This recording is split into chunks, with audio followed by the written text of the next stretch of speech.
So if you'll just raise your hand, and we will get the question started.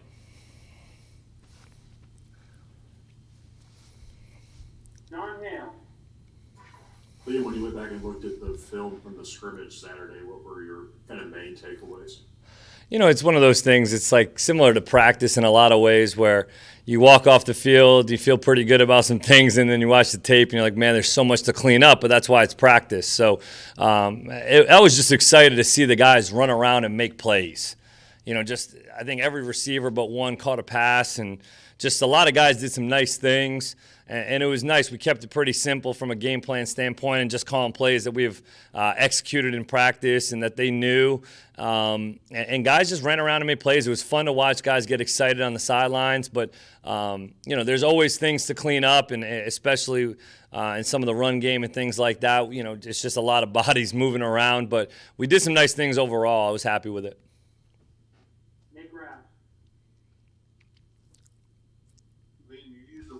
Operationally quite a bit, wanting to have the offense, for lack of a better term, running like a machine. Mm-hmm. How close were you to that? Or was it clean in that regard? Yeah, with the first few drives with the older guys that were going, yes. I mean, we had a couple snap issues that might have pulled us back a little bit, but from an operations standpoint, the first drive was what I'm looking for. It was clean, it was sharp. We had a couple turnovers throughout the scrimmage that we got to eliminate that bad football. We cannot put the ball in the other team's hands, but those things will happen. It's how you respond, and I thought we responded well.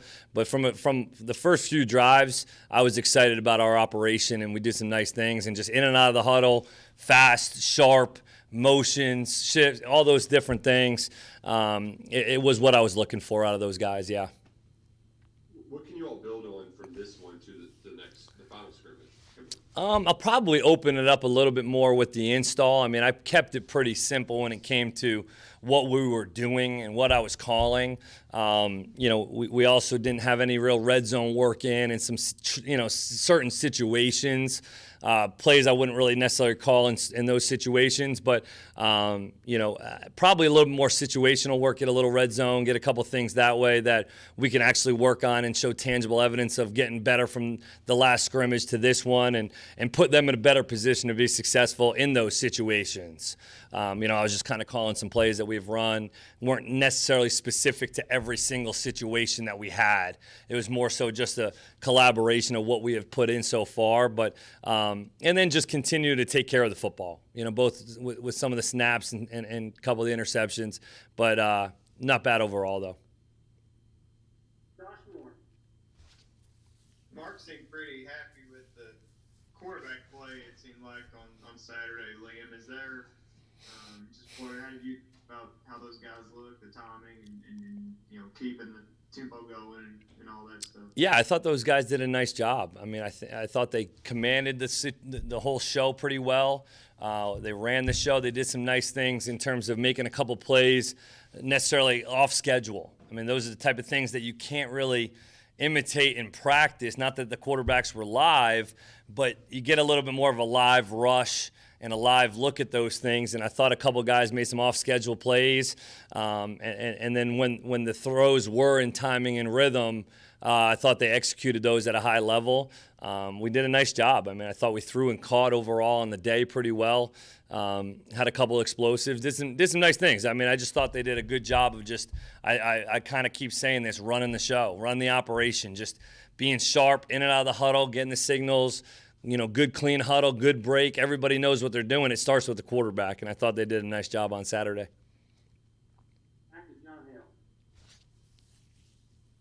Liam, we talked to Wandale Saturday, and he mentioned Rashawn Lewis is a guy who made a play in the scrimmage and maybe impressed a little bit. We haven't really seen him play at all. Obviously, he's got great bloodlines, but what have you seen from him so far this spring? Man, Rashawn's such a good kid, man. He does everything you ask him to do. And he has some physical attributes. He really does have some traits that you really enjoy as a football player in general. I mean, the kid is just a good football player. He's got an unbelievable vertical jump.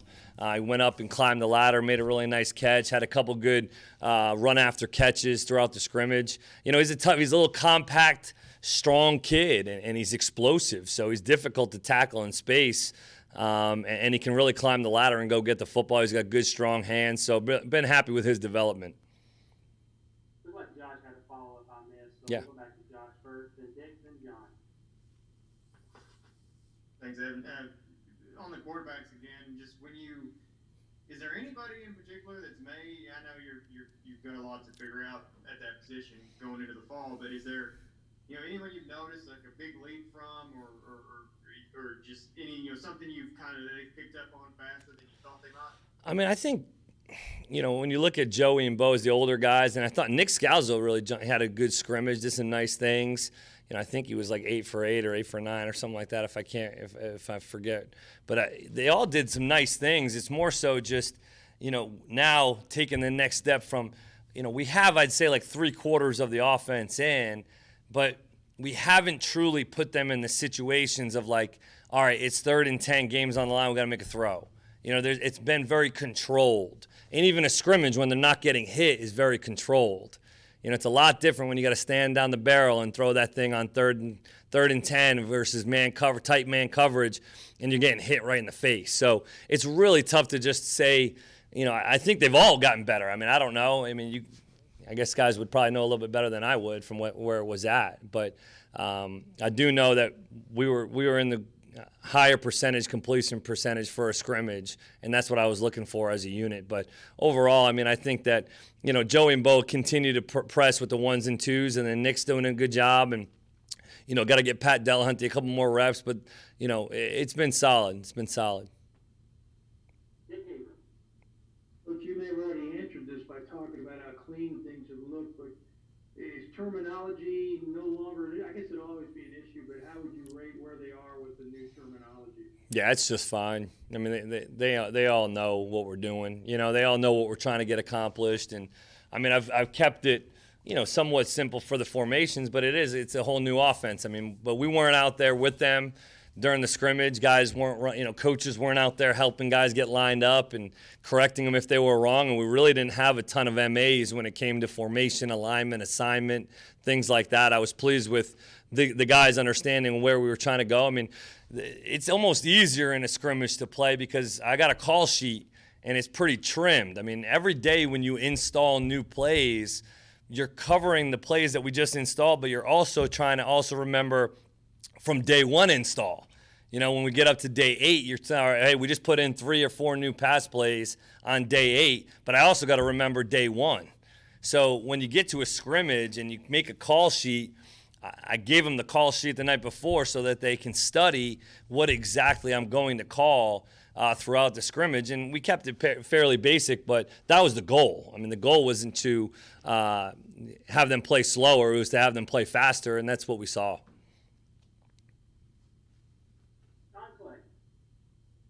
I'm curious, especially with your older guys, have you had to sell this offense at all, or have they bought in from the beginning? What's been the level of enthusiasm from these kids for this offense? Yeah, I didn't have to sell anything. I mean, these guys knew that they needed to get better on offense, and I don't think it's not about me. It's not about the offense. I think they just knew they needed to get better as an offense. You can't throw for 110 yards in the last 2 seasons, and that's just not good enough. At the end of the day, it doesn't matter what system you're running. So I think that they were just eager to get better and to get coached hard and to have some new concepts. And whether it was this offense or, spread or whatever it is, I think the kids were just eager to learn. And no, there hasn't have to be much of a sell there, I don't think at all. I mean, I think that there's proof in that it's worked at other places, and it's still football at the end of the day. These guys, I think they understand. They're as close as it gets to the National Football League, playing in the SEC at Kentucky. So I think that marriage and just that how similar it is, I think that they saw how we could be successful if we implement this system the right way. So, no, it hasn't had to be any sell at all. They've been excited. Yes, Coach, from what you described, Sean Lewis earlier in this interview session, from what I know of Cleveland Thomas, it sounds very similar. Is this similar between the two, and is Cleveland showing in leadership? Yeah, Clee's a kid that, just like all the guys, had a blank slate, right? Hadn't played a ton over the last few years and was just looking for an opportunity to get coached and maybe get some catches, and really throughout spring has done a nice job. He's done a really nice job stepping up and really playing in that third, fourth receiver position, and a ton of guys. You guys know you can't play with just one or two receivers. It's just not going to be feasible at all to do it through an 80 rep game. So we have to have players to be able to step up and make plays, and Cleveland's been one of those guys. I've been really pleased with his development. He's a smart kid. He's a smart football player. He likes to be coached. He takes coaching really well, and he's the type of kid that you want to try to help. You want to try to get him on the field and find a role and find a niche. From a leadership standpoint, I think it's really hard, unless you're a guy that's really played here so far, to be a true leader right now. I mean, all these kids are good kids and being leader qualities, but I think if you haven't really played and made a ton of plays here so far, it's hard to be a true vocal leader because they're still learning the system and trying to pick this thing up. So from a leadership standpoint, I would say he's just a good kid, and that's all I'm really looking for from him in terms of just be a good kid, do your job, and make some plays. Hey Liam, the hash marks in college, how big of a difference does that make formationally, how you do stuff? Is it easier, harder, and has it been even more of a learning curve for you, kind of going against the defense? Yeah, that's a great question, actually. We took a couple days when I first kind of arrived and got here to just set all of our splits.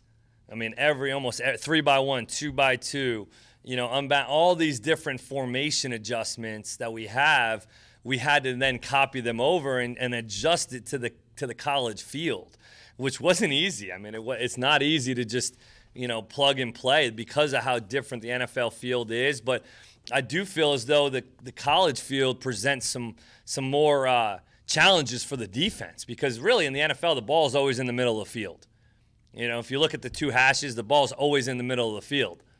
So it's easier to almost call a game. You can almost live in right formations the entire game as a play caller in the NFL. But in the college game, formation into the boundary, speed into the boundary, different ways to create matchups.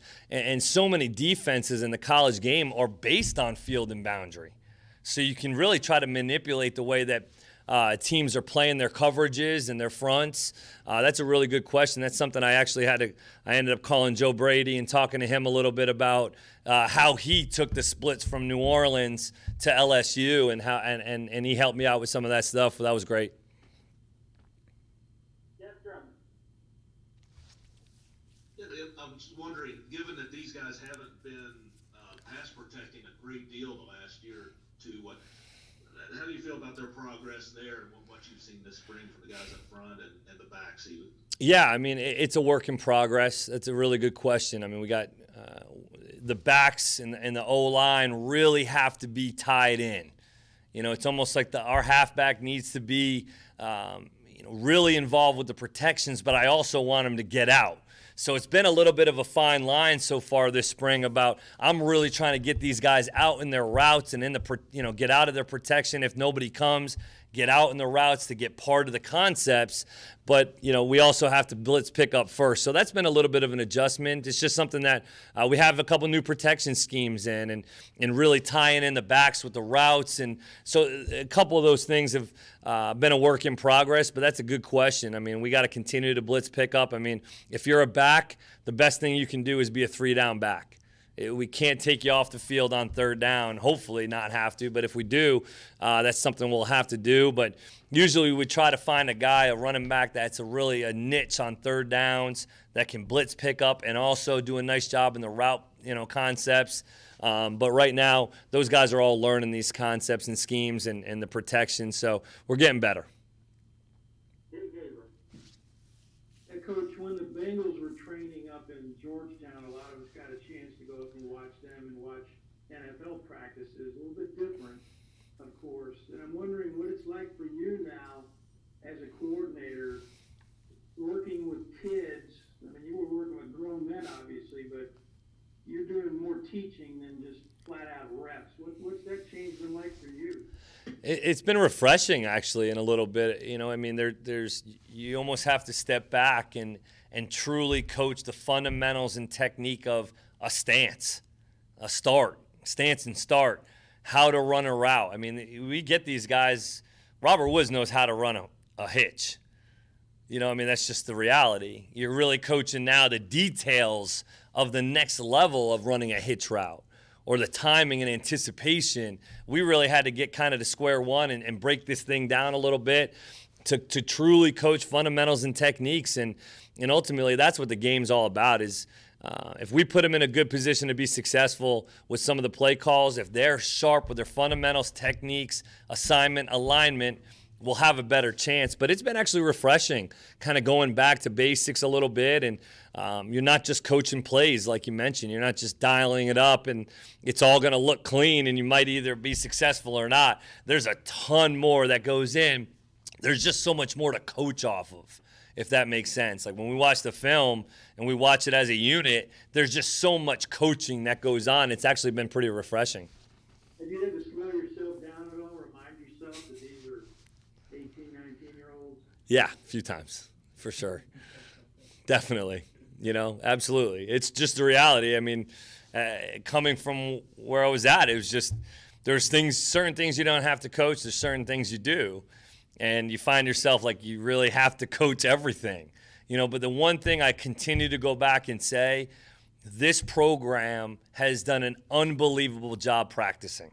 I mean, coaching effort, you don't have to do it. There's guys staying off the ground. They're not running into the quarterback's lap. They're not trying to bull rush each other. They're not trying to tackle each other. Coach Stoops has done such a nice job. I mean, those are things where at places where I've been in the past, you're coaching every play. Stay off the ground. Stay up. Don't take guys to the ground. No cheap shots. That doesn't exist here. These guys know how to practice, and that's been really helpful coming from the similar situation. This is a lot more like that, coaching in the NFL from that standpoint. So that's been such a refreshing situation for me to walk into, for sure. But you got to coach everything, every fundamental and technique. Lonnie, real quick. Yeah. I think you're muted there, Lonnie. Yeah, you're muted, Lonnie. You mentioned in the earlier session about you use a phrase, please stay similar to go fast, go slow, go fast, go slow. Mm-hmm. And I wonder if you could break it down a little more because coming from another player, Yeah. I didn't get the same definition. And I didn't call that name, but Yeah. Yeah, when we talk more so about the run game, specifically the wide zone, we're really talking to the halfback. And we talk about slow to, fast through. Slow to the hole, fast through the hole is really what we're trying to do. So slow to your aiming point and your launch point, your landmark, and we want to burst through with one cut. And then we also talk about it with receivers. Burst, glide, burst. So we want to burst off the ball, get into a glide phase, depending on where the defender is, and then you might have to burst through to finish to get at the top of the route to be able to break down. But we talk about different tempos of running routes, and with running with the football is slow to, fast through, and burst, glide, burst. Those are the couple of things that we talk about in terms of the techniques and fundamentals of running routes or running the football in the run game. that's what you meant in the first place when we first talked to you, but I got a little different. No, it's good. Yeah, it's all good. Thank you, Coach. All right, Coach. All right. Good. Thank you.